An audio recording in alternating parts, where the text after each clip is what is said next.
Section 20.7 Energy Transfer Mechanisms. There are three kinds of energy transfer mechanisms. The first one is thermal conduction, second one is thermal convection, and the last one is thermal radiation. So let's study the first one, thermal conduction. The process of energy transfer by heat can be called conduction or thermal conduction.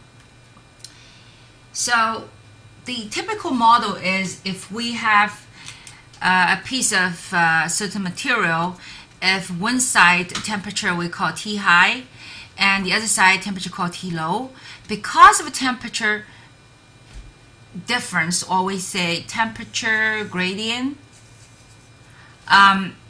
energy start to transfer, obviously from higher temperature to lower temperature. Now the cross-section area of this piece is capital A, and the thickness of this piece is delta X. Experimentally, we find the amount of energy transferred from the higher temperature side to lower temperature side per second. So the definition is heat transfer over time, that is theoretical, is joule per second. That certainly comes out with the unit of power. So power equals to the amount of energy transferred over the time. We discovered is proportional to the cross-section area A and proportional to the temperature difference of T high and T low, and inverse proportional to delta X. It makes sense. For example, if this is, let's say, a piece of glass. Well, let's say this is the glass window of our house. Where obviously heat will flow in or out easily through the glass window compared to the wall made by bricks. So it really depends on how large is the window is. So that is the cross-section area. Now if during a summer day, if outside is very hot and inside, let's say, is relatively cooler, then the higher outside temperature give us a bigger delta T that will drives more heat through this window. So anyway, that is proportional to delta T. However, if we have this double glass window, which have a layer of glass with dehumid air in the between, and then another layer of glass, we increase the delta X of this layer, then the heat flow will slow down. That's why P, the power transferred, is actually inverse proportional to delta X. This is a case that if one side temperature and the other side temperature are constant, and we only think about this layer delta X, most of the time we use this equation. Well, as a matter of fact, since we say proportional, we can time a constant to make an equation. That constant is the so-called heat conductivity. That is a constant K. K has something to do with the material. It really depends on what type of material is. On page of 624 of your textbook, table 20.3 give us thermal conductivities. It gives us the substance of metal, for example, aluminum, copper, gold, iron. Silver has the highest K. And also it gives us other, the K of other material. When the material has a higher K, and we say this is a good heat conductor. A lower K, we say it's a poor heat conductor, but is a good heat insulator. So K is thermal conductivity. And also I want to point out that something very interesting related to the thermal conduction. For example, that if we touch a piece of metal in the room and the wood table underneath, let's say we have a piece of metal sit on the table, we will feel the metal is cooler than the wood table. As a matter of fact, these two objects reached thermal equilibrium because they've been together for a long time. So So they must have the same temperature. But why do we feel the metal actually is cooler? That is because metal has bigger K, the thermal conductivity. So our hand is warm, and the metal will be able to, because big K, conduct the heat from our hand to the metal quickly. So it takes heat away from our hand quickly, so that's why we feel cold. But if we put our hand on the wood or wool, something of that nature, because the K is small, the material cannot conduct the heat away from our hand easily. That's why we don't feel that cold, because it doesn't take heat away from us quickly. So as a matter of fact, human feeling sometimes is misleading. So cold doesn't mean it has a lower temperature. In this case, it is all due to this heat thermal conductivity K. Now, under what kind of circumstance that we have to use this equation, that is P equal to K, A, the difference is before, you see, for this equation, if we time K, we get equation because K is a constant. But instead of dt over dx, delta t over delta x, here we use dt over dx. When does that happen? Well, it happens, for example, if we have a steam pipe in the middle, that is 100 degrees Celsius. And then, obviously, it transports steam. We do not want steam to be condensed. So what we do is we wrap the steam pipe with kind of insulating material. Insulating material means small K value. Let's say that's fiberglass. So the steam, well, let's say it's 100 degrees steam, 100 degrees Celsius steam. Outside, let's say it's room temperature, 20 degrees Celsius. So there is a T high, which is that, T low, which is this. So at this boundary, this is 100 degrees Celsius, and that is 20. Now, heat will still be able to sneak out, like that.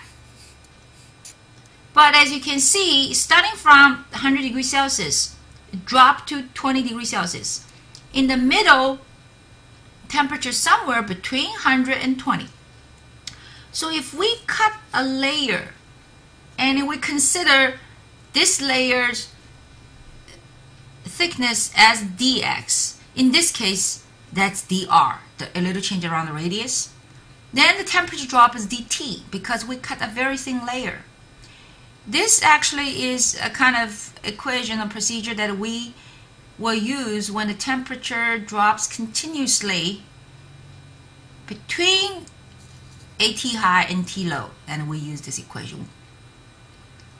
Also, we put absolute value to guard this dt over dx. That is, take a look at this case. If heat flows that way, which means, for example, if I choose 2 points, A and B, if heat flows from A to B, which means TA must be more than TB. So dt is negative because final is lower than initial. But that's the direction of our either dx or d of r. So our dx is positive. Therefore, actually dt over dx is negative. In order to keep everybody positive, we'll have this absolute value outside. Now, let's consider a problem which is in your textbook, page 625. This is a multi-layer. First, we have a layer of K1, that is one kind of substance. And then we have a K2. Well, they have same cross-section area, but they have different thickness. Let's make this is x of 1, and that is x of 2. If we think about sideways, this is the cross-section area. They have the same A, for example. Now, let's make one side. This is T of high and uniform on the side, same temperature. And the other side, let's make it T of low, uniform. Now, the question is, what is the temperature at the boundary? That's named Tx. How do we solve this problem? Now, basically, heat will start to flow this direction, the amount of heat past the first layer, if E equals the amount of heat past the second layer, then there's no heat will build up in the middle. I'm talking about quite a time later. Initially, you see, this layer and that layer will have the temperature other than T high or T low. But once we let the one side contact with T high, the other side with T low, heat start to flow in. Initially, they will retain some heat, so we'll build up a temperature, so-called gradient. Imagine that if we take this as x equals to 0 of coordinate and along the x-axis, then eventually it will establish T as a function of x. That's called temperature gradient. Once they establish a temperature gradient at x equals 0, that T is the T high. At x equals to x1 plus x2, that T is T low. In between, it establishes a certain gradient. So when that has been established, we call this is get into a kind of equivalent status, that any heat past layer 1 must pass layer 2, which means no heat will continue to be collected in the middle, because if there's heat collected over here, and this part will be heat up and temperature will change, then the temperature gradient will be broken. So it will not be able to maintain a function of T versus X, because a particular X, that temperature start to change. But if we say T is a function of X, which means you give an X, the temperature is certain, it's finite. So anyway, once that has been established, we say P1 equals P2. What does that mean?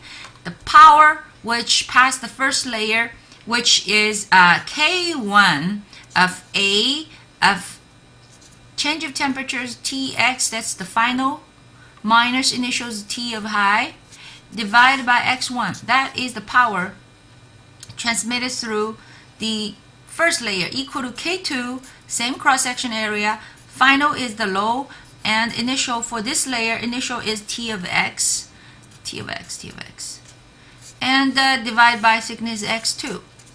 So as you can see, AA cancel. If we know what type of material, K1, K2, and we know what's T of low, what's T, as a matter of fact, for this part, this is the final minus initial. This has to be high. And for the x2, that final is T low. Initial is right here, is T of x, T of x. So if we know T low, we know T high, we know the thickness of sample. As a matter of fact, you know, if even you use inch is fine. Units cancel. And K1, K2, same units cancel, A cancel. So eventually we will be able to solve what is the temperature in the mid layer. That is called T of x. And once we solve T of x, and we can find what is the power being transmitted, because power equals to K1A, you fill in the Tx value minus T high, and well, this is a negative term, but this is also a negative term. Negative only means that the direction of heat flow, if it's positive, but temperature drops.